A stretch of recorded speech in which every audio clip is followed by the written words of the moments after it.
Good morning, welcome to A Foreigner in the Philippines. I'm just looking at some of the comments that came from helping our Canadian friend to get home, and they are varied to say the least. But one of the main things that seems to come across on it means that it's on the subject of help. Now, what we're really looking at is the whole subject of help, and it is brought about and showcased in this particular case mainly because this is an expat that's being helped and not some poor Filipino. So this is the first time that we've ever been asked to help an expat, and it's the first time we've ever done such a video, and this is the first time, of course, that we've taken any gifts on behalf of another expat. So some subscribers said, well, what's all the fuss, what's all the, somebody said hullabaloo. Don't really think of it as being hullabaloo. I think of it as I say, illustrating that help is a highly charged thing. It's a highly charged subject, and it's one which, as soon as we see an example that that sparks our interest, as this one has done, then it gets a lot of comments, and the comments, as I said, are extremely varied. Well, another case that has also brought the subject of help up is the community that needs a well, and it makes me realize that our videos, much as we try to present the real life, the real thing, we do our best to do that, but there's something that is just not there in the videos that you cannot see, and it's the reality of just how poor people can be here.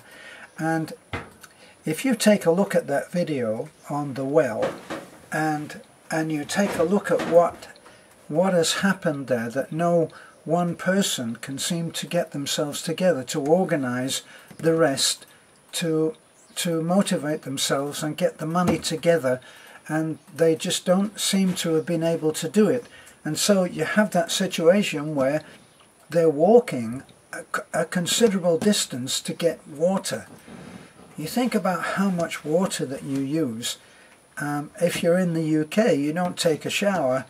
Traditionally, people in the UK have usually taken a bath, and boy, that uses gallons and gallons of water, which all has to be carried here in the Philippines in that particular community. In fact, when we first came here, Nanay was still carrying water from the well, which was down at the bottom of a hill, which was pretty steep, and she was still doing that. 48 years she had been doing that when we brought in a pump, dug a new well, and brought the water up to a storage unit that's above our house, and then feeds, I think it's 3 or 4 other homes in our little compound. Now, when we tried to show you what the hill was from our bridge up to the house, it just doesn't come across. And our friend Brian came, and when he first came and walked up that hill, he said, the first thing he said was, the video doesn't show how steep this is. And that really illustrates for you that what we try to show you really doesn't show you everything. No one can really capture, unless of course they've got a huge team of professional photographers and lighting and all of that. Unless they've got that, it's very difficult for us to go with a simple camera and film and video and show the real reality of it. So one of the things that was brought up was by one subscriber who said, I find it very revealing that the people that are involved in the well who are asking for help with the well are not prepared to give their labour for nothing. In other words, they should be volunteering. Well, actually, if you really listen to what's being said and really take it in, you'll know that it was Beth that said they have to be paid for their labour. And that was the point at which it came up. I said, well, do they have someone who can do that work?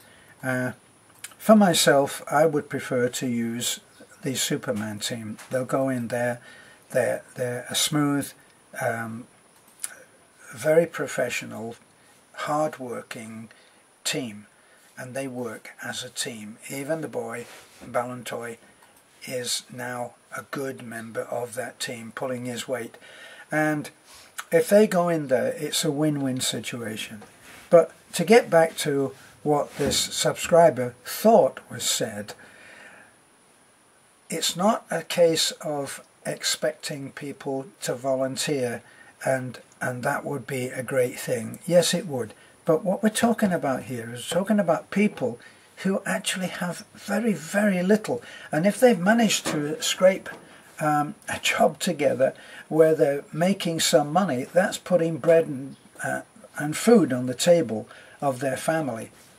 Now, even though it may be a wonderful thing to say to someone, here's the materials, help yourself, if you're only just managing to feed your family, can you take the time off to do that? And we think that you can't. We think that a man should be paid for his work, which makes it a win-win situation, a win-win situation. It means that someone has been given a job, he's going to work for the money that he receives, and the benefit to the community is felt all round. We said 100 people would be impacted by that well. In fact, it's a lot more. Work it out that some of the families in that little community have 3, 4, 5 children, and they have extended family, uncles, aunts, grandfathers, grandmothers, and so it's probably a lot more than 100. I would say probably more like 150 or 200 people that will be impacted by that well. And right now they're having to walk a terrific distance, plus there is, as a lot of you rightly said, there is the hazard of that open well. They filled it so that even if someone did go in there, by accident of course, they wouldn't be able to sink down because they filled that well up with coconut. So back to the help. It is our policy in trying to help that we don't expect people to be able to give up income generating work in order to put right the condition that we're trying to help them. In the past we have given help and sent along a team to put the condition right. The Superman team have gone along and we provided the material, and then we pay the Superman team a good wage for which they work really hard. As you have seen, a house in 3 days, it seems like it would be impossible, doesn't it?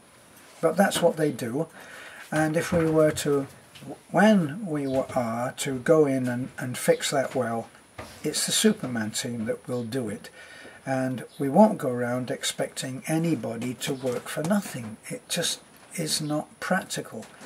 Now, the other thing that this particular subscriber quite rightly said, he made the observation that what we have here is a situation, not here, but what we have in charity work is a situation where the CEO is earning some colossal amount of money with incredible benefits, and that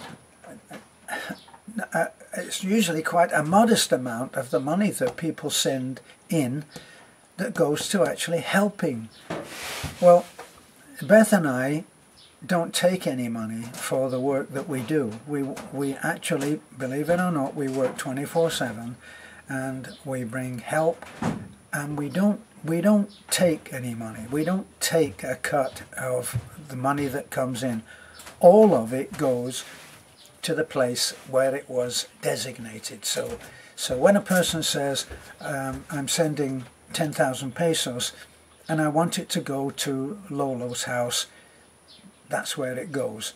Now, whether people send to Patreon or not is their decision, and whether someone sends as our old friends and subscribers and sponsors do, they send an amount of money and then they send 1,000 of this is for you and Beth, for gas, for expenses, and we take that.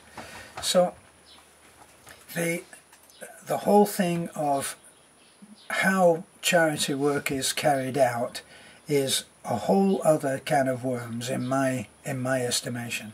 And when we started trying to help, we never thought about taking wages, and we still don't think about taking wages. That may be a long way down the road, when the amount of money that is coming in a much different way. Right now we have diversified a great deal by going into what we are calling our humble little education project. Our education program, what it does is it gives 400 pesos per month to a kid, and that money, we hope on trust, will go to giving that child 10 pesos a day, plus some for his pencils, pens and notebooks for school. And then other people have elected on their own to support a particular child. We have Lovely, who receives gifts from a lady, Amina, in Cyprus, and she and her family have decided that they would like to help me, our Lovely, the little girl that you see in church, and her family, and that's what they do, and whatever they send goes there. Tita likes to send groceries to the blind man, so she'll send 1,500 or 2,000 pesos, and we take that 2,000 pesos and we go down to the local sari store. Instead of going into Alturas, which is the big it's the big supermarket, we don't do that. We go down to the local sari store, somebody who is providing a service for the community with a few pennies profit. They don't make a huge amount of money, and they work incredible hours. So we support that little business by going down, and we tell the man we have one particular, for one particular area that we work, like the blind man. Excuse me. We go down there and we see the man at the sari store, and we tell him we've got 2,000 pesos to spend, put a box together, and he knows to put together all of the things that people eat. And we covered this in another video. We provide food that people eat. They eat rice. Now, I know that there are experts out there, and I don't say that facetiously, I say that sincerely. There are experts out there who are pleading with us, try to teach people not to eat so much rice.